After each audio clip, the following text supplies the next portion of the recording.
"Just a nurse," Dr. Mercer had said to the attending physicians 2 weeks ago, his voice carrying the particular condescension reserved for people he considered infrastructure. Natalie Hayes didn't flinch. She never did. The fluorescent lights of Seattle General's ER hummed their perpetual electric song as she moved between supply cabinets at 6:44 a.m., her hand steady as surgical lasers, each movement economical and precise. Trauma shears clipped to her belt. Airway management kit in the left pocket. Needle decompression equipment, 14-gauge angiocaths, 3-liter saline bags, chest tubes in sterile packaging, arranged by frequency of use, not protocol. Her system. The system that worked. She was invisible this way. Good. Invisibility was a skill she'd learned in places that didn't appear on maps, in operations that would never be declassified, in moments when being noticed meant being marked for permanent erasure.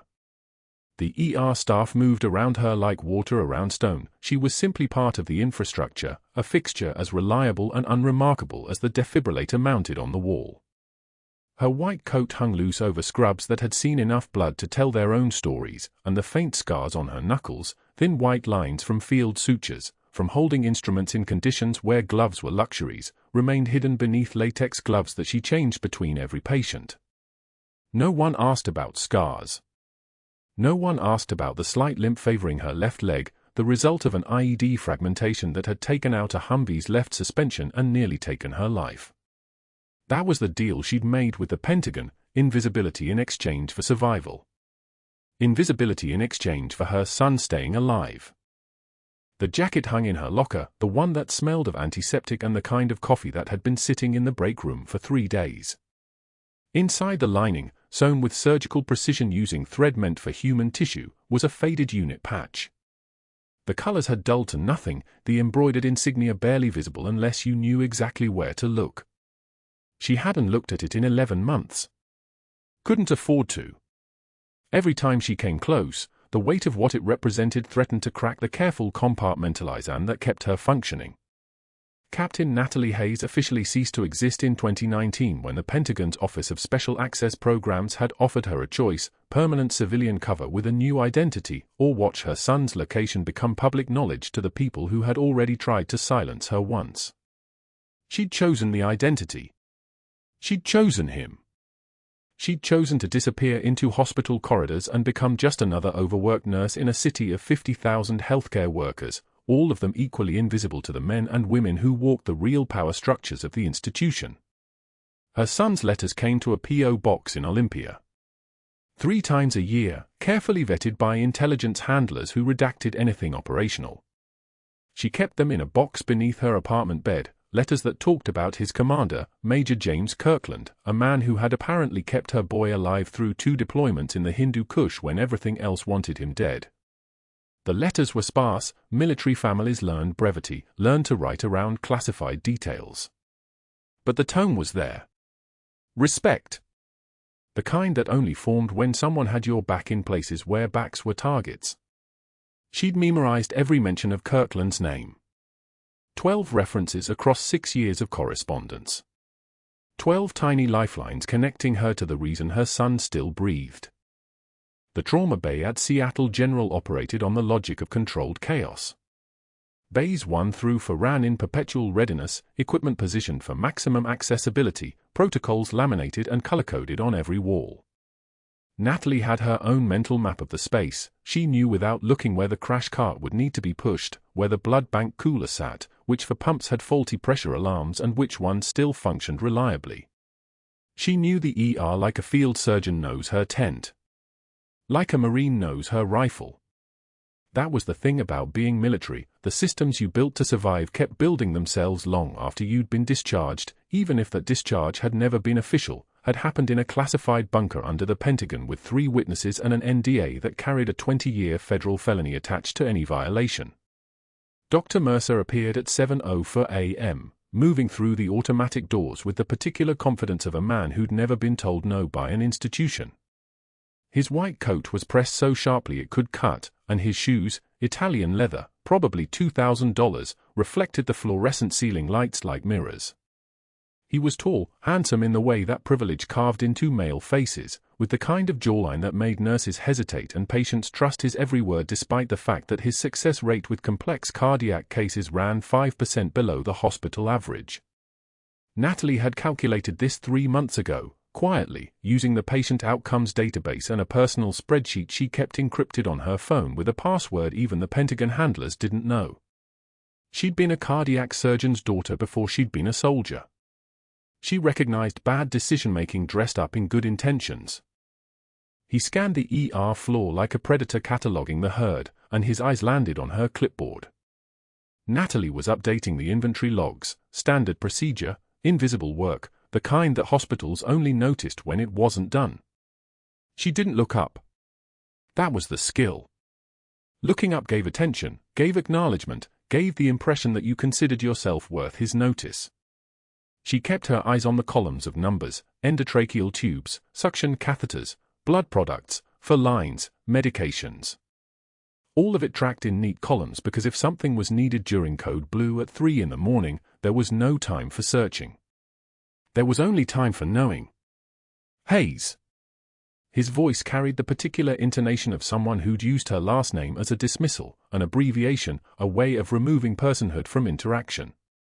She'd heard it 17 times in the 6 weeks since she'd transferred to this department. 17 times, and she hadn't reacted once. Those charts need updating before morning rounds. They're current, she said quietly. Still not looking up. Still tracking the supply levels with the precision that had once served her in casualty wards where blood loss calculations meant the difference between recovery and exsanguination.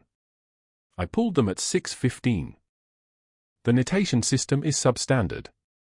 He was standing closer now, close enough that she could smell the expensive cologne, something with notes of cedar and leather, the kind of detail she'd been trained to notice and catalogue, the way you noticed wind direction before combat. Protocol clearly states. Section 4.7.2, Natalie interrupted, her voice flat as a tarmac, allows nursing staff discretion in documentation systems provided outcomes are tracked and accessible. These charts meet all requirements. The silence that followed lasted exactly 3 seconds. Then a resident passed between them with a patient chart, and the moment fractured like ice under pressure. Mercer moved on without responding, but Natalie felt the weight of his attention settle on her shoulders like a tactical mark. She'd made a mistake. Not in the substance of what she'd said, she was right about the protocol, and he knew it, but in the manner of speaking. A nursing assistant didn't correct physicians. A nursing assistant didn't cite protocol with the precision of someone who'd already memorized the entire institutional manual. A nursing assistant was supposed to defer, apologize, absorb criticism like a sponge. But she hadn't. And now he was going to be thinking about that. She continued updating the inventory, her hands never pausing, her breathing never hitching. Pain was information. Anticipatory tension was information. She'd learned to move through both without letting them change her operational tempo. The ER around her continued its perpetual hum, alarms sounding and being reset, monitors beeping their monotonous rhythm, the automatic doors hissing open every 30 seconds with the predictable precision of a ventilator's breath cycle. The morning shift was building towards 7 o'clock, when the floor would transition from night shift calm to day shift chaos, when the real weight of the department would settle down like a physical thing. That was when she spotted it. Something in the cardiac catheterization billing codes that didn't align. She'd been reviewing patient charts as part of her regular shift. Nursing assistants didn't have access to financial data, but they had access to diagnostic codes, and codes told stories if you knew how to read them. The pattern was subtle. A 93456 code billed 12 times in Mercer's name over the past 6 months, a complex catheterization procedure that took 4 to 6 hours under normal circumstances. But the timestamps suggested they were being billed at 2-hour intervals, sometimes with less than 2 hours between procedures. Sometimes impossible intervals.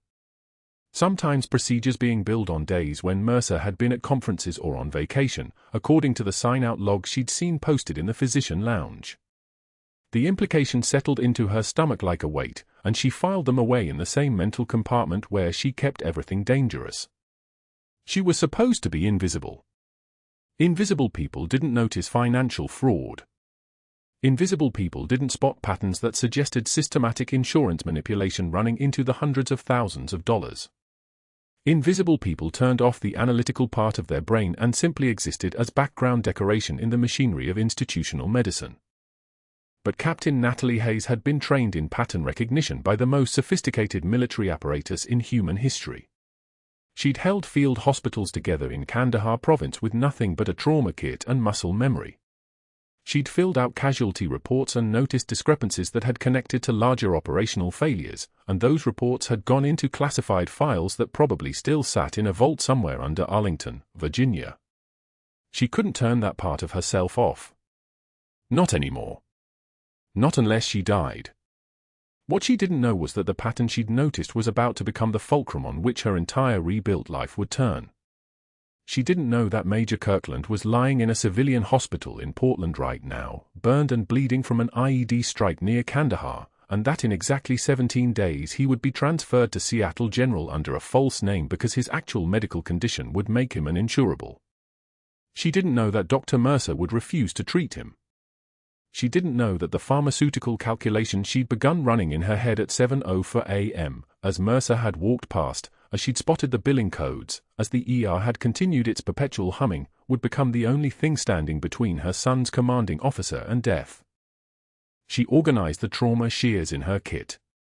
Checked the needle decompression equipment one more time. Confirmed the 14-gauge angiocaths were in their proper place. The fluorescent lights buzzed their constant electric song, and Seattle General's ER moved forward into morning, oblivious to the fact that it was about to collide with the one person in the building who was qualified to stop it from breaking. Dr. Mercer paused grand rounds at 9:15 a.m. in front of the ER trauma bay, his gesture theatrical as he addressed 8 residents clustered around him like satellites orbiting a dying star. "Here we observe substandard triage documentation," he announced, volume calculated to carry across the department, to settle into the ears of nurses restocking supplies 3 bays over. Nurse Hayes apparently believes protocol is optional. He turned the tablet toward the residents, pointing at Natalie's entries with a surgeon's precision, the kind of precision that could wound without leaving visible scars. Natalie kept her hands perfectly steady on the supply cart. The fluorescent lights hummed their constant electric song above her, and she continued inventorying the 14-gauge angiocaths, the chest tubes, the arterial lines. Her jaw tightened fractionally. That was all. No tremor in her fingers. No flush creeping up her neck. Just a single muscle contraction beneath her skin, a heartbeat's worth of response, then back to work. The residents shifted uncomfortably. She'd heard them yesterday discussing her charts in the break room, and they'd found nothing wrong. Protocol was protocol. She'd followed every step. Perhaps Nurse Clipboard here missed that lecture in her community college program, Mercer added with a smile that didn't reach his eyes. His voice had the quality of a tank idling in a garage, all contained power, no wasted movement. 2 residents dutifully chuckled. Natalie made a single notation on the inventory sheet, the pen moving with mechanical precision, then turned and walked away with measured steps. Not fleeing. Walking. The distinction mattered. She could feel Mercer's eyes tracking her retreat, and she knew he was frustrated. He'd been trying to provoke a reaction for 3 weeks now, ever since she'd noticed the billing discrepancies in his cardiac catheterization reports, 7 procedures coded as emergency interventions when the patient charts showed routine diagnostic work, $47,000 per case in unnecessary charges, billable to insurance companies who paid without question because who questions a surgeon? At the vending machine an hour later, the afternoon light slanting through the corridor windows like pale gold, Natalie inserted coins for coffee when Mercer's voice carried from the physician lounge 12 feet away. She might be more comfortable at an urgent care clinic, he said to whoever was listening. Somewhere her limited skill set won't endanger actual patients. 2 physicians snickered, the sound of it like glass breaking in a closed room. Her hand paused 1 second on the coin return, suspended between action and stillness, then completed the transaction. The machine clattered out a paper cup, steaming with the sharp smell of burnt Arabica. She took her coffee, jaw locked tight enough to ache, and walked back toward the supply room. Her scrubs were still pristine white at 1:41 p.m., before the real work began. Her badge hung at a perfect angle. Her hair was secured in regulation style. Everything about her was disciplined, controlled, the uniform of compliance. But that wasn't the worst part. At 2:08 p.m., Mercer cornered her near the medication dispensary, his presence somehow filling the narrow hallway despite his lean frame. His cologne smelled expensive and aggressive, the kind that announced arrival before the man himself. "I've noticed irregularities in your documentation, Nurse Hayes," he said, his voice low enough that only she could hear it. "One more incident and we'll need security to escort you out. Permanently." His smile was surgical, precise, calculated, designed to inflict maximum damage with minimal visible trauma. She met his eyes for exactly 2 seconds. Dark eyes. Pupils dilated slightly, the sign of adrenaline of a man who enjoyed this. She said nothing. Turned to the medication dispensary, entered her credential code, signed out 10 milligrams of morphine for a patient in bed for who was post-op and in legitimate pain. Her handwriting was perfect. Her hands were steady. She walked away. Only in the empty supply closet, 3 minutes later with the door closed and the fluorescent lights creating that particular hospital silence, the silence of machines running, of air being recycled, of time passing in monitored increments, did her hand shake slightly as she rechecked her trauma kit. Not fear. She'd learned to distinguish fear from anger years ago in a place with different coordinates. This was restraint. The trembling wasn't weakness. It was the physical manifestation of power being held in place, the way a fault line trembles before an earthquake. She steadied her breathing, counted backward from 10, and by the time she emerged, the shaking had stopped. Her reflection in the supply room's small mirror showed a nurse. Just a nurse. Competent. Calm. Invisible. What she didn't know was that in exactly 2 hours and 17 minutes, the trauma alert would come. The alert sounded at 4:13 p.m., the overhead speaker crackling to life with the urgent tone that sent everyone into motion. Trauma alert, inbound military medevac, special forces, penetrating thoracic trauma, Kandahar IED strike, ETA 6 minutes. The words crackled across the department like electricity seeking ground, and Natalie was already moving before the speaker finished. She'd trained for this scenario 10,000 times in 10 different countries. Her muscle memory took over. She prepped the trauma bay with automatic precision for units of O-negative blood laid out in the level 1 rapid infuser ready to warm and pressurize. 2 chest tubes with 28 French pigtail catheters. The thoracotomy kit opened and arranged by size. Sterile drapes. Suction tubing tested and working. The ventilator checked and ready. She'd arranged 37 separate items in under 3 minutes when the flight nurse wheeled the stretcher through the ambulance bay doors, and Natalie caught the name on the intake sheet in handwriting that had been written in the back of a helicopter while the patient was actively bleeding out. Major Kirkland. Her hands didn't stop moving. They couldn't. But her breathing did something odd for half a heartbeat. She knew that name. Her son's letters were filled with that name, the commander who'd pulled him from an ambush in Loga province, who sent him home alive from 2 deployments when statistically he shouldn't have come home at all. Reaper keeps us alive, her son had written.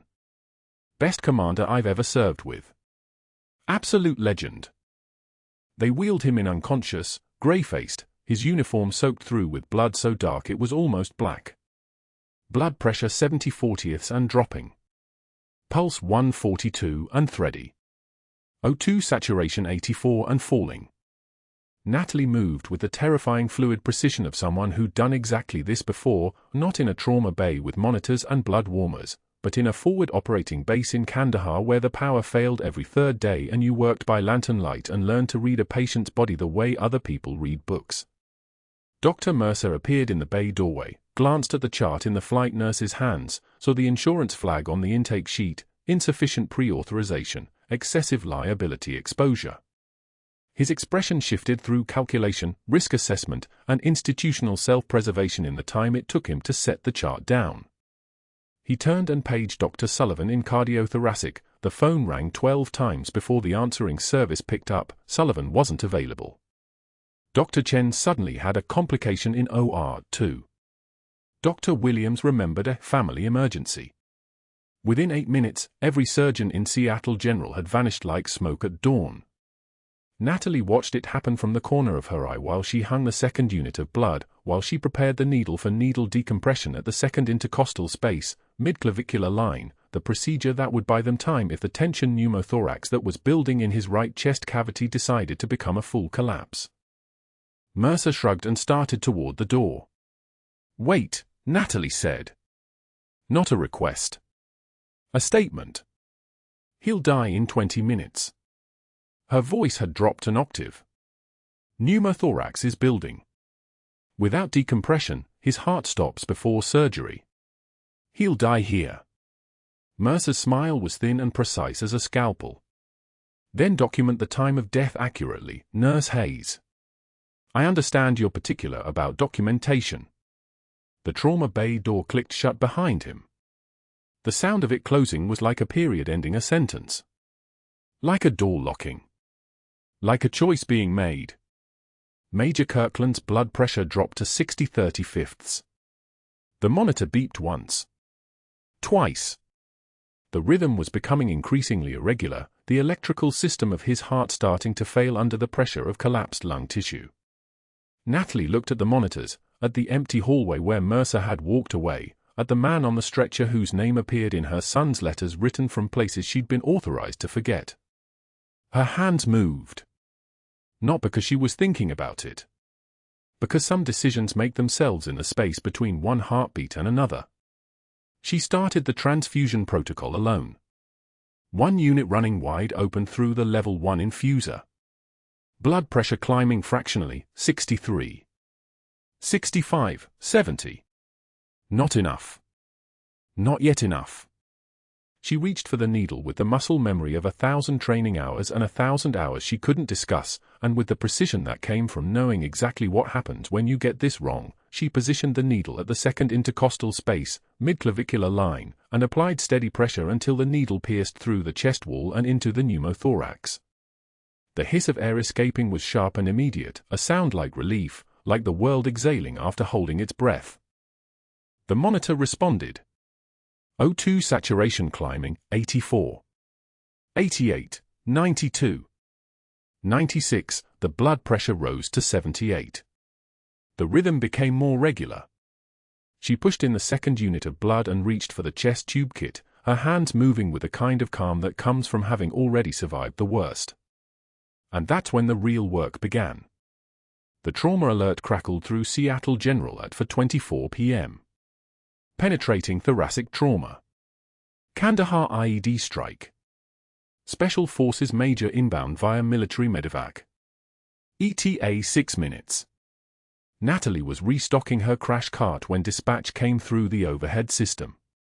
Her hands didn't pause. She kept moving, suction canisters, chest tube kits, hemostats arranged in precise rows. But the name stopped her breath cold. Major Kirkland. The same name from her son's letters. The commander who'd kept her boy alive through 2 deployments in Helmand Province when everything else was falling apart. She'd read those letters 100 times. Major Kirkland got us out of an ambush at Sanjin. Major Kirkland called in medevac when Rodriguez took shrapnel.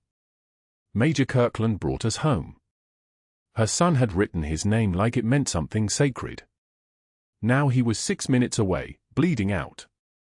Natalie pulled the phone and called surgery. Trauma incoming. Level 1 activation. Major penetrating thoracic injury. Dr. Ortiz answered on the first ring. I'm in the middle of a complicated CABG. Can't leave. Get someone else. She hung up before she could respond. Called OR 2. Dr. Chen answered with his voice already apologetic. My daughter's school just called. She's having an allergic reaction. I have to go. I'm sorry. Third surgeon. Dr. Patel. His response was identical, unavailable, unreachable, gone. Through the window of the trauma bay, Natalie watched the ER staff begin their prep. 2 nurses. One resident who looked barely old enough to hold a scalpel. Nobody who could open a chest cavity and fix what an IED blast had shattered. She pulled up the admission chart. There. The flag in red letters. Excessive liability. Insufficient insurance pre-authorization. Someone had already decided this case wasn't worth saving. She knew exactly who'd coded that message into the system. Dr. Mercer emerged from the hallway with his tablet, moving with the kind of slow certainty that came from knowing nobody could challenge him. He glanced at the trauma alert banner, saw the major's name, saw the red flag. His expression didn't change. He studied the chart for 7 seconds, then walked toward the OR hallway without saying a word. That silence was permission. The silence meant, let him die. The ambulance arrived at 4:53 p.m. The doors burst open and Major Kirkland came through on a stretcher, his uniform shredded, his left side wrapped in field dressings already soaked through. His skin was the color of old paper. His eyes were half closed. His blood pressure was so low it barely registered on the monitor. The resident froze. One of the nurses stepped back. The other nurse started and fore in his right arm with trembling hands, hesitant, amateur, like she'd never done it under pressure. Natalie moved. She had 2 large bore needles in his femoral artery and the subclavian vein within 90 seconds. Hands steady as surgical lasers. No wasted motion. No hesitation. She grabbed the trauma shears from her pocket and cut away what was left of his uniform, assessing damage, entry wound left anterior chest, pneumothorax evident from the collapsed appearance of his lung field, probable hemothorax, possible cardiac injury. Everything about his presentation screamed internal bleeding. Get me 2 units of O negative. Now. Her voice didn't sound like a nurse. It sounded like someone accustomed to being obeyed. The hesitant nurse snapped to attention and moved. Natalie hung the first unit of blood and ran it wide open through the level 1 rapid infuser. The machine hummed and clicked, pushing blood into him faster than his body could leak it out. She positioned the bear hugger warming blanket, shock kills as surely as the wound itself, and began her assessment with the precision of someone who'd done this 40 times in Kandahar field hospitals with no backup and no choice. His breath sounds were absent on the left. Collapsed lung. She could fix that. She called for the needle. The resident handed it to her, a 14-gauge angiocath needle, the kind you use for tension pneumothorax decompression. She palpated the landmarks between his ribs, second intercostal space, midclavicular line, felt the exact point where the needle needed to go. Her muscle memory didn't hesitate. The needle went in and stopped at the pleural space. The hiss of pressurized air escaped, that specific sound of a collapsed lung decompressing, and within 3 seconds, his oxygen saturation climbed from 78 to 92%. His lips shifted from blue back toward pink. The resident's eyes widened. He'd never seen it done that fast. Natalie was already reaching for the second unit of blood when she saw Dr. Mercer through the trauma bay window. He was on his phone, pacing, his free hand gesturing with animated intensity. She knew that posture. She'd seen it before during the morning rounds when he was performing for his residents. He was talking to someone. Building his narrative. She hung the second unit and called for a surgeon. Major stabilized but bleeding internally. Need immediate surgical consult. Nobody answered. She called again. The operator put her on hold. The clock on the wall read 5:15 p.m. Kirkland's pressure started dropping again. 92/58. 88/54. His bleeding was internal and active. Without surgical intervention, without opening his chest and finding the source, he would code within the hour. Dr. Mercer appeared in the trauma bay doorway at 5:41 p.m., his tablet under his arm like a weapon. He studied the monitors, the 4 lines, Natalie's hands moving through the assessment. She was hanging the 4th unit of blood now, her jaw set, her focus absolute. You're practicing beyond your scope, Nurse Hayes. His voice was calm and clinical and poisonous. Step away from the patient. She didn't look at him. She kept working. I'm documenting this as insubordination. He pulled out his tablet and began typing.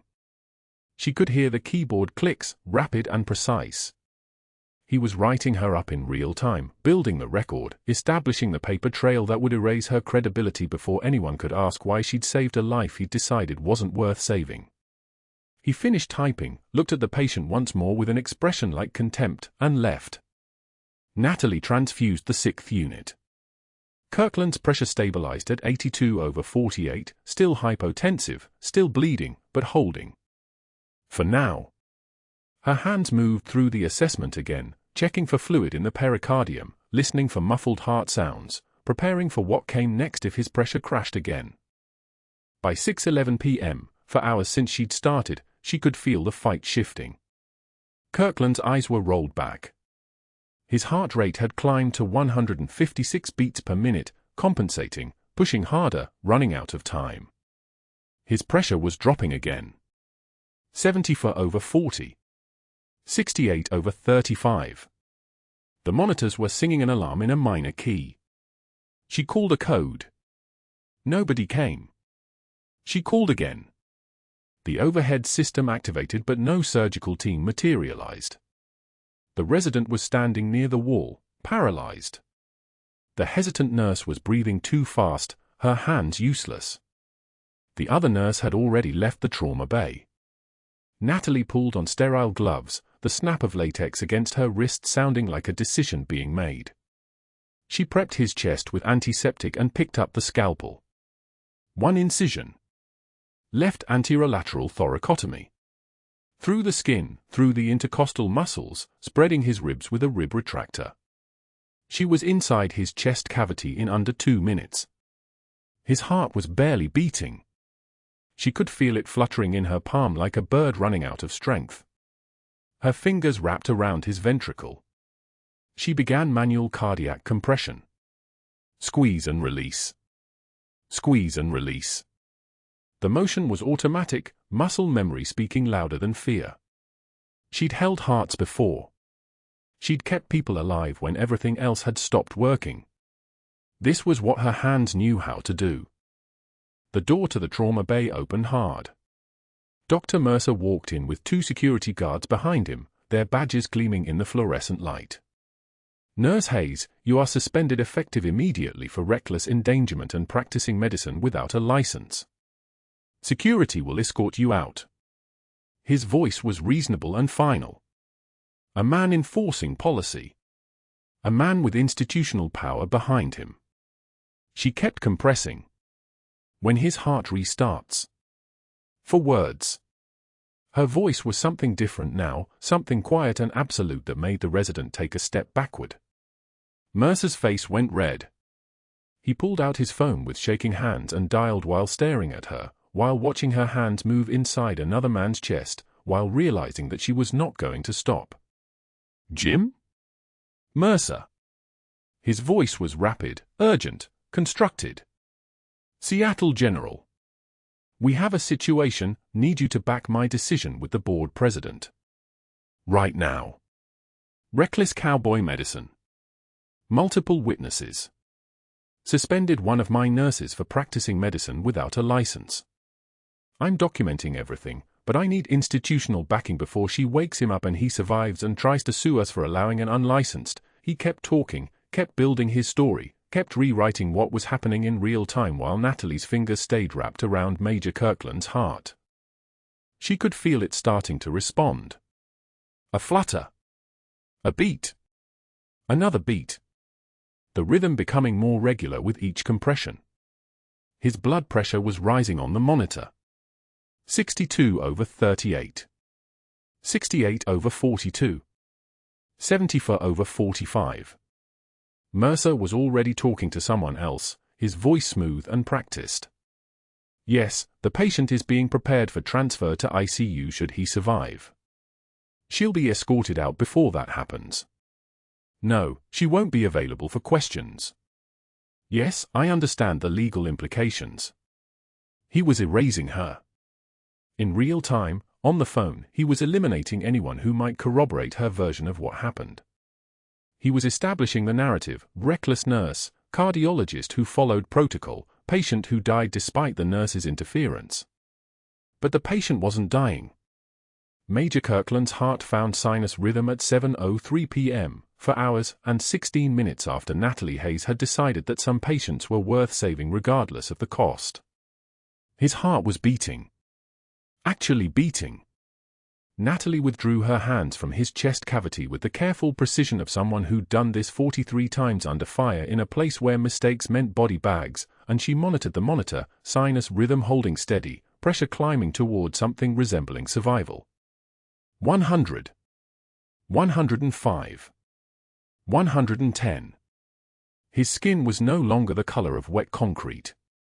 The 8th unit of blood hung above him like a promise kept, dripping crimson into the line she'd established at hour 1 when nobody else would touch him. She adjusted the vasopressor, watched his diastolic pressure stabilize at 60. The tremor in her hands wasn't fear. It was restraint. Pure, absolute restraint against the impulse to scream. For hours and 16 minutes. That was how long she'd been inside this trauma bay alone while every surgeon in Seattle General had mysteriously developed complications. For hours of manual cardiac compression when his heart decided it preferred flatline to rhythm. For hours of transfusing blood while monitors screamed their mechanical panic and she breathed for him through the ventilator and held his fractured pelvis together with hands steady as surgical laser beams. She closed the thoracotomy with rapid running sutures, each not perfect, autopilot precision, muscle memory from Kandahar where she'd sutured by flashlight and adrenaline and the knowledge that if she hesitated, the person bleeding under her hands would die. Major Kirkland wasn't dying anymore. She'd made sure of that. The monitors hummed their mechanical lullaby.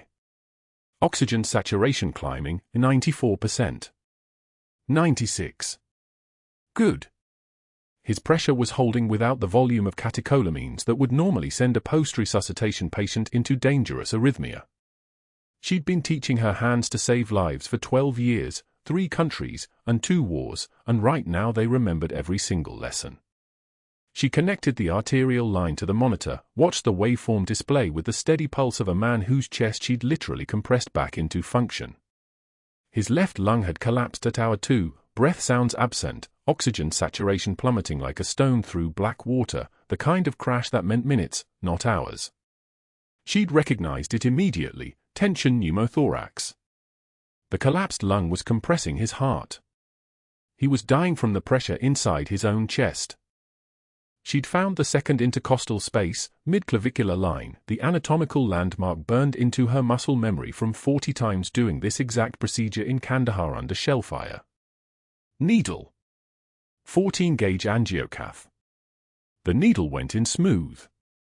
The hiss of air escaping, that beautiful, terrible hiss that meant the pressure was releasing, meant his heart could beat again, meant the pneumothorax had been decompressed and she'd bought him another hour of life. The oxygen saturation climbed. 88. 92. 100. She'd felt his pulse strengthen under her other hand. That was hour 2. Hour 3 had been the manual compression. His heart had given out around the 2-hour 45-minute mark, the kind of cardiac arrest that came with zero warning, just a monitor alarm and a flatline and the knowledge that she had maybe 90 seconds before his brain started dying. She'd opened his chest again, found his heart, and compressed it manually, hands inside his thoracic cavity, feeling the organ flutter beneath her palms like a bird trapped in a cage. 90 seconds. 110 seconds. 130. And then, that miraculous moment when she felt it flutter, hesitate, and then beat. Actually beat. Independent of her hands. His own rhythm returning, terrified and fragile but present. She'd withdrawn slowly, monitoring, ready to go back in if the rhythm crashed again. But it didn't. It held. The monitor traced out a beautiful sinus pattern, regular, strong, the electrical activity of a man whose body had decided to keep living. She'd transfused the 8th unit while his pressure climbed and his perfusion returned and the color came back into his face like someone had turned up a light that had been dimming for hours. That was when Dr. Mercer appeared at the trauma bay door. Security flanked him. He wasn't looking at his patient. He was looking at her. "You're suspended, effective immediately," Mercer said. His voice was smooth, controlled. The voice of a man who'd already won. "For practicing beyond your scope of licensure. You're not a physician. You're not a surgical resident. You performed a thoracotomy without authorization, performed manual cardiac compression, performed procedures that..." He stopped. "Turn to security. Escort her out. Confiscate her badge and access card." Natalie didn't turn around. She was checking the monitor settings, adjusting the vasopressor rate, ensuring that every second of work she'd done in the past 4 hours wouldn't evaporate the moment she walked through that door. Her jaw tightened fractionally. That was all. That was all she allowed herself. "His pressure's dropping without the vasopressor," she said quietly. "Left breath sounds are clear. Rhythm stable at this rate of infusion. He needs continuous monitoring through the night." She turned to face Mercer. Her voice didn't crack. It didn't waver. It was steady as a metronome. "Someone needs to be here. My concern, not yours." Mercer gestured with his hand like he was brushing away an insect. "Security, now. If she refuses to leave, remove her forcibly." Behind him, in the hallway, she could see residents gathering. Nurses. The attendings who'd suddenly become unavailable when a special forces major with insufficient insurance pre-authorization had arrived bleeding out. They were watching. They were seeing this happen. And not one of them was moving to stop it. They were watching their colleague get fired for saving a man's life, and they were looking away. She removed her badge. Her access card. Set them both on the counter beside the monitor, precise as surgical instruments. Her hands didn't shake. Not one tremor. The restraint was so absolute it felt like her bones were made of cold steel. She looked at Major Kirkland one last time, still unconscious, still alive, his chest rising and falling with the ventilator's rhythm, color returning to his face. The man who'd kept her son alive through 2 deployments. The commander who'd written letters home describing how her boy had held a position under fire that nobody else would take. Who'd mentioned in casual military terms that her son was the kind of soldier who didn't break. Where do you think he learned that? Kirkland had written in one letter. His mother's got spine made of titanium. She'd saved him. Now he would wake up and live. That was enough. She walked past Mercer. Walked past security. Walked past the residents who suddenly became very interested in charts and clipboards. Mercer was already on his phone as she reached the hallway, his voice smooth and confident and absolutely remorseless. "Yes, Board President? We have a situation. Multiple violations. Completely reckless cowboy medicine. I have at least 5 witnesses. Yes, I can provide formal statements.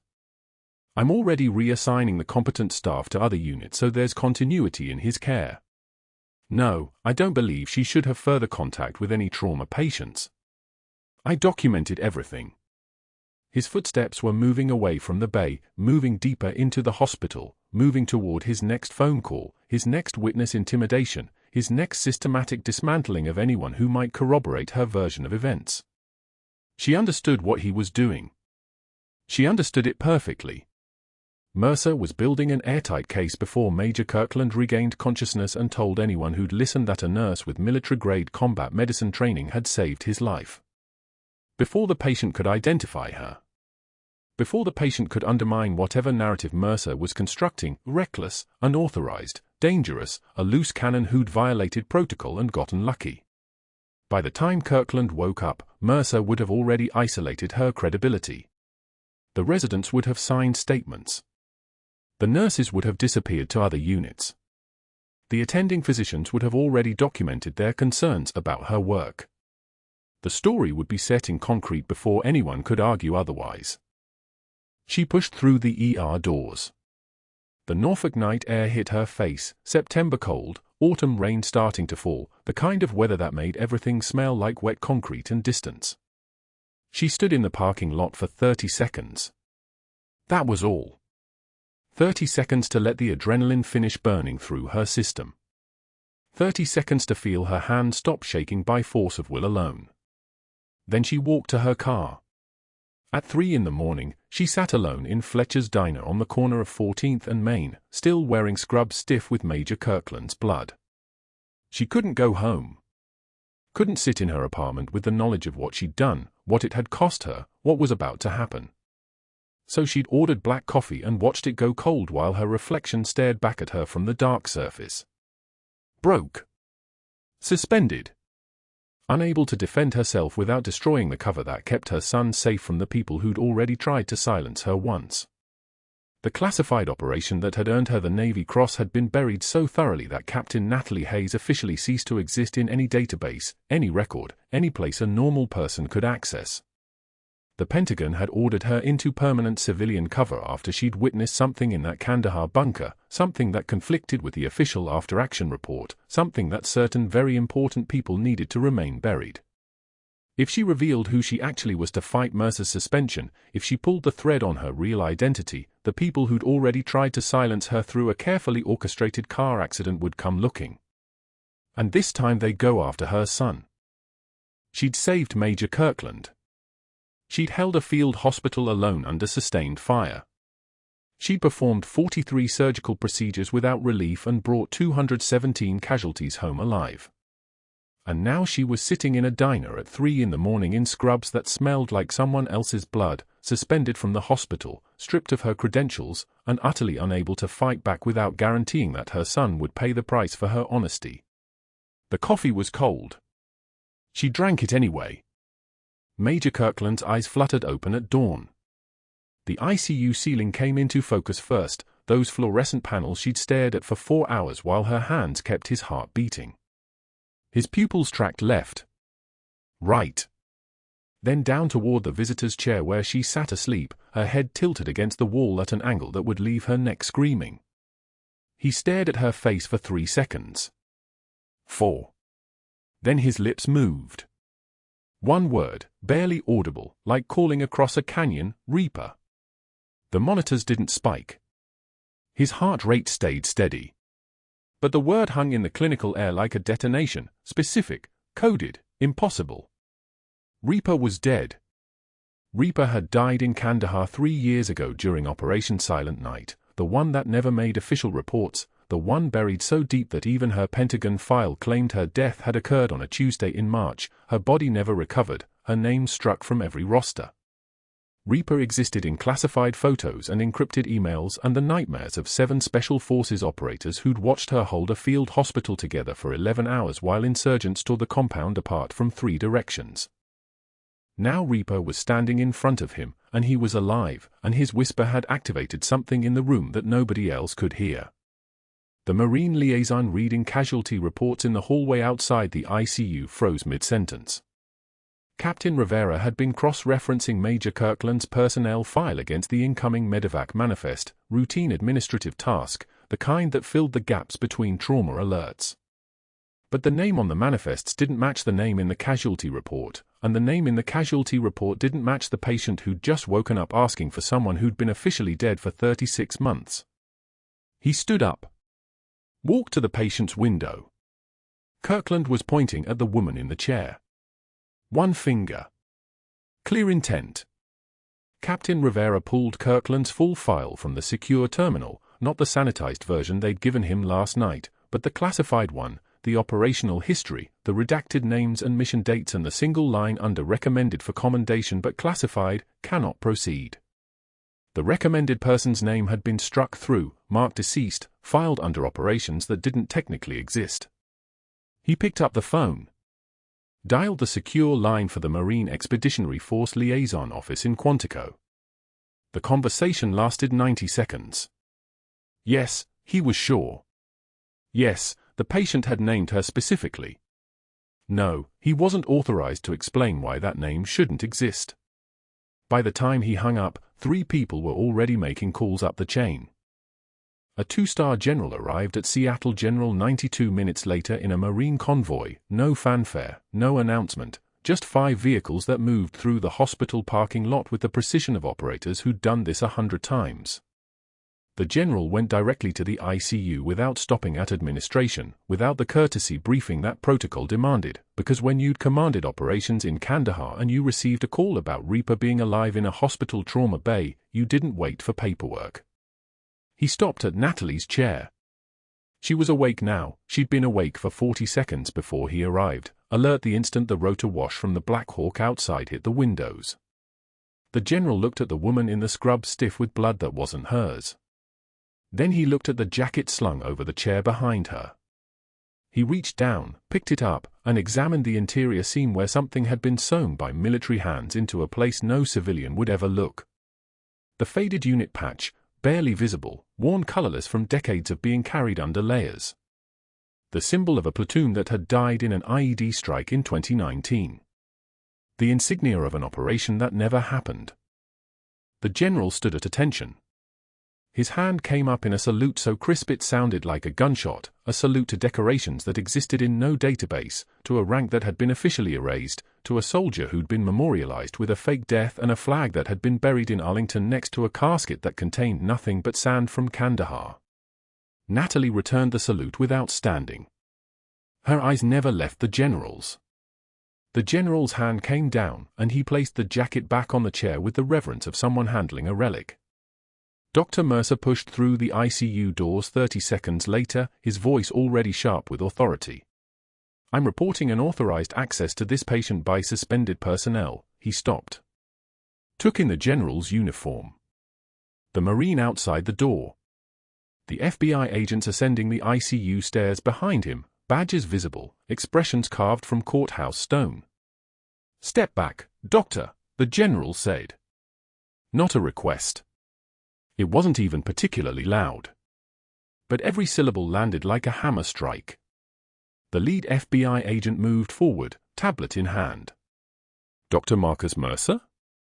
I'm Special Agent Kim, Federal Bureau of Investigation. We're executing a warrant for your medical records, billing records, and surgical documentation spanning the past 18 months. Mercer's face drained. Not from fear yet. From the particular terror of a man watching his calculation collapse in real time. "I don't understand. I'm documenting unauthorized care. Your attempt to document Major Kirkland's care under your credentials triggered our algorithm at 11:02 p.m. last night," Agent Kim said. The tablet displayed a series of surgical timestamps. "Your claim, emergency cardiothoracic surgery with thoracotomy and manual cardiac compression. $48,000 billed to federal insurance. There's one problem, doctor. You were in the parking lot at 11:51 p.m. Security footage confirms it. Captain Hayes performed the procedure. But you filed the claim under your NPI number. The color didn't drain further. There was no further to drain." Mercer had moved past pale into something that resembled ash. "That's routine documentation," he started. "It's also fraud," the second agent said, scrolling through the tablet. 3 cardiac catheterizations billed last month on patients who received consultations only. 5 complex procedures documented by you on nights you didn't work. The pattern triggered our system when you tried to add Major Kirkland's case. That's when we started pulling your complete file. Captain Hayes noticed the billing discrepancies 2 months ago. She reported them through proper channels. You realized it. You targeted her. Publicly humiliated her. Suspended her. All before she could formally file a complaint that would have triggered this investigation. Mercer looked at Natalie. His eyes carried the specific, cold calculation of a man realizing he'd made an enemy of someone who didn't need to fight him with yelling or anger. She'd simply existed, noticed the truth, and let the system work. The system that had been waiting for someone to give it a name. "I want my lawyer," he said. "You'll have one," Agent Kim replied. "But doctor, you're under arrest for healthcare fraud, insurance fraud, falsification of medical records, and obstruction of justice. You have the right to remain silent." They turned him around. The handcuffs clicked with a sound like ice breaking.